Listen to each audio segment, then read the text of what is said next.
ምን አቅብጦኝ እናት ሀገር ባህሬንን ጥዬ ሌላ ሀገር እንደሄድኩኝ ባላውቀውም ሳላስበው እቅድ ሳይኖረኝ በሚል አይነት ዜማ ፊሊፒንስ ሄጃለሁ ማለት ነው።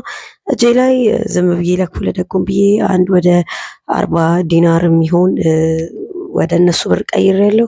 አይ ቲንክ 5050 ብር ነው የመጣው። 5050 ብር እዛ ሄዶ ምን እንደሚሰራ እኮ ምንም አይዲያውም የለኝም። በቃ እንደዚህ እንደምታዩት በቃ አልኩኝ። ከመሄዳችሁ በፊት ልክ ኤርፖርት ላይ እንትን ያስሞላችኋል፣ እንደዚህ ፔፐር ያስሞላችኋል። እሱን ለመሙላት 5 ዲናር ብቻ ነበር የከፈልኩት በባህሬን። መንገደኛ ሰውን ብዙ ጊዜ ቤት ውስጥ ምግብ እሺ አይለኝም፣ ስለዚህ አልበላውም ነበረ። ግን ዞር ዞር ስል ሀሳብ ሲቀለኝ ነው መሰለኝ ራበኝ፣ ስለዚህ በላው።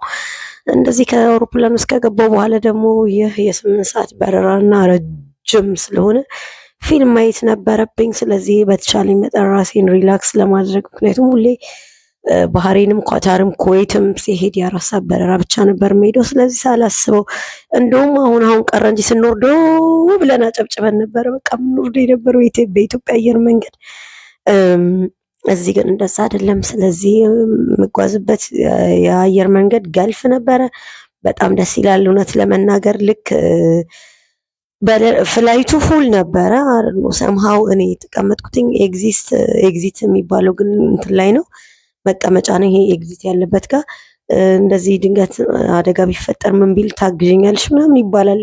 ይሄንን ሳቅ ለመጀመሪያ ጊዜ ነው እኔ። ከዛ በኋላ ተንበጫብጬ እሺ ካልኳት በኋላ ግን እባክሽ ቀይረኝ ስላት አጋጣሚ ሆኖ ባዶ ወንበር ስለነበረ ወደዛ ቀይራኛለች ማለት ነው።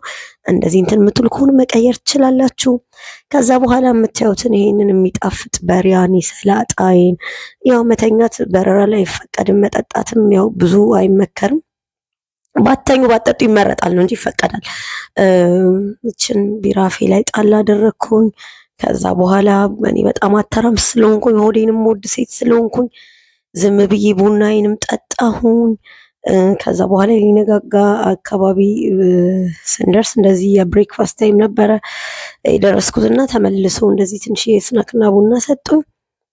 እሱን አፌ ላይ ጣል አደረግኩኝ። እውነት ለመናገር ተውት የቡናን ነገር እንኳን እናት ሀገር ኢትዮጵያ።